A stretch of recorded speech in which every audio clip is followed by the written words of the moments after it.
एक बार एक राजा था जो ब्राह्मणों का सत्कार करने और उनको भोजन कराने के लिए प्रसिद्ध था।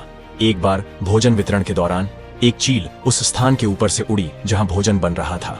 चील एक मरे हुए सांप को अपने पंजों में दबाकर ले जा रही थी। तभी सांप के मुंह से जहर की एक बूंद भोजन में गिर गई। भोजन में जहर गिरते हुए किसी ने नहीं देखा, इसलिए किसी को पता नहीं चला। राजा ने अनजाने में वह जहरीला भोजन ब्राह्मणों को बांट दिया। भोजन खाने के कारण कई ब्राह्मणों की मृत्यु हो गई, जिससे राजा बहुत दुखी हुए। यमराज इस बात को लेकर उलझन में पड़ गए कि ब्राह्मण हत्या के पाप के लिए किसे दोष देना चाहिए। इसमें चील का दोष नहीं था, जिसने मृत सांप को अपने पंजों में लिया था, और साथ ही इसमें सांप का दोष नहीं था, क्योंकि वो मृत था। राजा भी दोषी नहीं था, क्योंकि वह नहीं जानता था कि जहर गलती से भोजन में गिर गया है।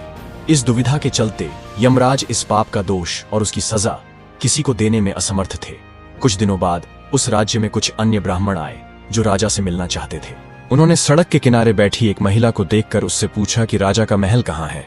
महिला ने उन ब्राह्मणों को महल जाने का रास्ता बताया और साथ ही व्यंग्य करते हुए बोली कि राजा ब्राह्मणों के हत्यारे के रूप में जाना जाता है, इसलिए आप ध्यान रखिएगा। जैसे ही उसने ऐसा कहा, यमराज को एहसास हुआ कि ब्राह्मणों की मृत्यु का दोष किसे देना चाहिए, और उन्होंने इसे इस महिला को दे दिया। इसीलिए हमारे शास्त्रों में किसी की निंदा करने को एक जघन्य अपराध माना गया है। माना जाता है कि यदि हम किसी दोषी व्यक्ति की आलोचना करते हैं तो हमें उसके आधे बुरे कर्म मिलते हैं, लेकिन अगर हम किसी निर्दोष व्यक्ति की आलोचना करते हैं और उसे अनुचित रूप से दोषी ठहराते हैं तो हमको उस दोष को स्वयं भुगतना पड़ता है। इसीलिए हम दूसरों के बारे में क्या सोचते हैं और क्या कहते हैं, इस बारे में हमें सदैव सावधान रहना चाहिए। अगर आपको वीडियो पसंद आया हो तो प्लीज वीडियो को लाइक और चैनल को सब्सक्राइब जरूर करिएगा।